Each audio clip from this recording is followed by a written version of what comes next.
to my YouTube channel. In today's video, I have something a little bit different for you, and that is an unboxing of a journal that I got as part of my collaboration with Tiefossi. In this video, I'm excited to walk you through all the important aspects of this journal. I hope you enjoy it, and yeah, let's just get right into it.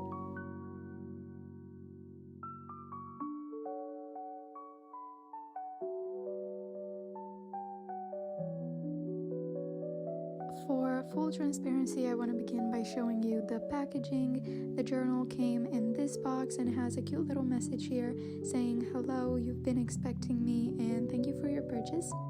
Nothing was bent or damaged in any way, shape, or form, and the shipping was as well incredibly fast. I really was not expecting it, but it was a really nice surprise. And now it's time to move on to the most exciting part, where we actually open the box up.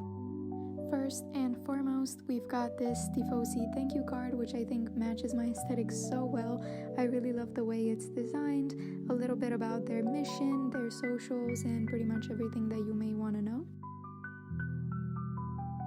And this, friends, is the journal that I chose as part of our collaboration. It just really stood out to me and I thought it was absolutely gorgeous. Just look at the design. We are gonna analyze it a little bit further now, and I want to point out that it came with this protective kind of sheet of plastic, I guess you could call it. I really love when brands do this. I am absolutely a very big fan of protecting the journals as much as possible before they get to me.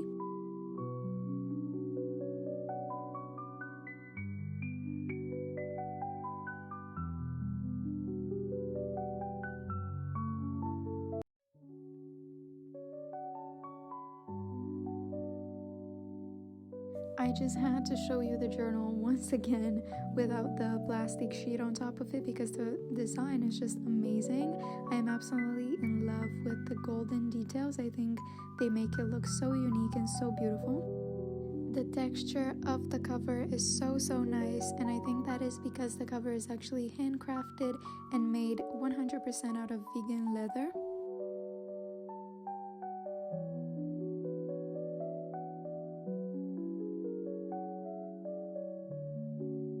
In order to get a little bit more familiar with the brand, but also the journal itself, I want to point out some of the basic characteristics. So to begin with, on the Tiefossi website, you can find this notebook under the name Embrace the Light. The journal consists of 190 pages with 160 GSM paper, so incredibly high quality. Another aspect that I love is that the journal completely lays flat, and it's also 100% vegan and cruelty-free. The journal is also pretty standard size, if you know what I mean, so we're talking about an A5 dot grid notebook. So after listing all these things out, I think it became pretty apparent that the journal would be absolutely perfect for bullet journaling. It has all the advantages that you may need. I think I'm actually going to use it for the second half of 2025 because I already set up some stuff in another journal. I would have loved to use this one. Once you open up the journal, you've got, of course, a name page which says this book belongs to, and then you can get right into your spreads and start creating. In this next section of the video, I'm going to point out some of my favorite features of the Embrace the Light notebook, beginning with the pen holder. I am obsessed with it. I wish all the journals in the world would have it. It's so handy and so practical. More often than not, considering that I have a pretty big stationery collection, I end up losing the pen that I use for journaling, so this is incredibly efficient for me. Another thing that I value quite a lot is the fact that the journal has 2 bookmarks instead of 1, and they also match the cover. They have this silk looking beige color. I love them, and I think they're going to be really useful. The journal also comes with numbered pages, and this is a feature that I absolutely missed. I've been using a notebook therapy journal for the past year, and that journal does not have any numbered pages. This is a feature that always helps me keep better track of my spreads, and especially of the more important ones. The notebook is also pretty thick, which is something that I love and again is incredibly important for me because I hate switching journals in the middle of the year or like in the very last couple months of the year. Although this is a pretty common feature nowadays, I also like the fact that the journal has a back pocket included. Usually in here I keep stickers, decorations, or any kind of reminders that I might need to come back to. And now I'd like to move to some more practical stuff, and I'm gonna put down my name on the very first page of the notebook, which is something incredibly stressful, but here we go. I always add a heart after my name. For some reason it's become a habit.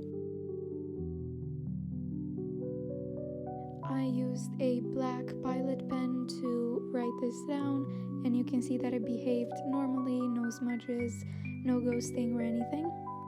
And I think here comes the most important part of the video where we flip to the end of the journal and get into a pen test, which I think everyone is interested in. The first and last 2 pages of all the journals in the world are glued together. It's incredibly annoying, but it's something common, so we just gotta move on and ignore it.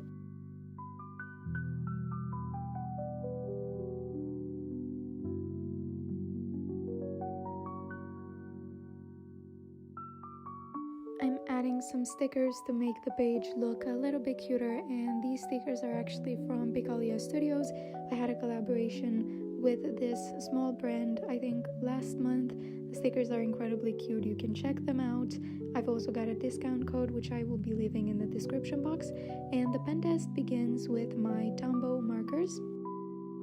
This pen test is going to focus on the main materials that I use for journaling, so mostly markers, a couple fine liners, and the pen that I've been using so far. So, you may try it out yourself, but I do think that 160 GSM paper can pretty much guarantee that no amount of supplies will ever ghost. Moving on, we've got some supplies that I recently added to my collection, and that is Ohuhu markers. These normally seem a little bit more watery than the Tombow dual brush pens, so I'm incredibly curious to see the difference between them, if there are any differences.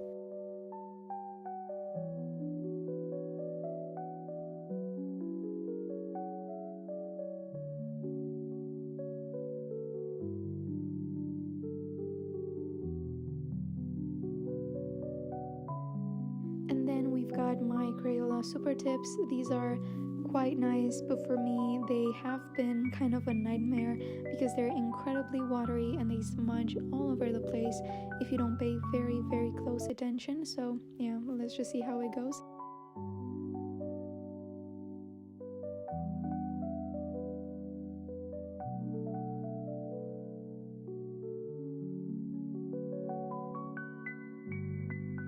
Now I'm also trying out some fine liners that always come in handy when I'm journaling, and I'm talking about the Ohuhu fine liner and the Sakura Pigma Micron. We're starting with the Ohuhu one because it is a lot thicker, and I purposely chose this one because it has like a 1.0 tip, which is really, really thick, as you can see. And then there's also the Sakura Pigma Micron, which I haven't used in a while, but it's also very nice, and I'm using like a 0.2 tip.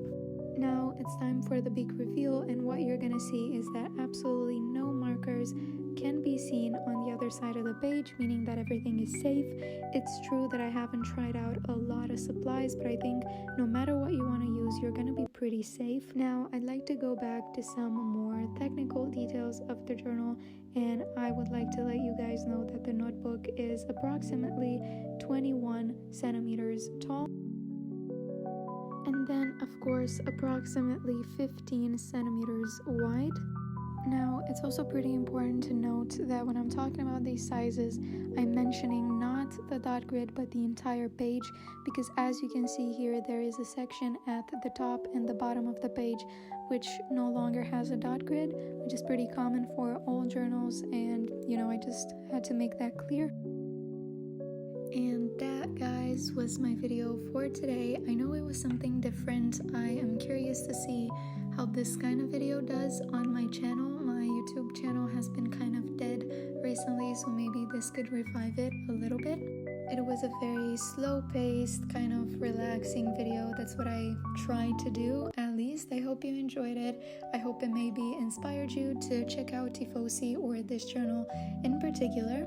Another thing that I really want to mention is that I've heard people call this brand Tiefossi instead of Tiefossi, so I am sorry if that's the correct way to say it.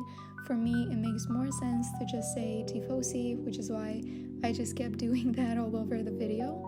I am very excited to show you some new stuff, and a lot of videos are going to be up on my channel really soon. I hope you stick around, and I would really love to hear your thoughts on this video. That being said, if you made it this far into the video, thank you so much for watching, and I'll see you guys next time with another cute little thing.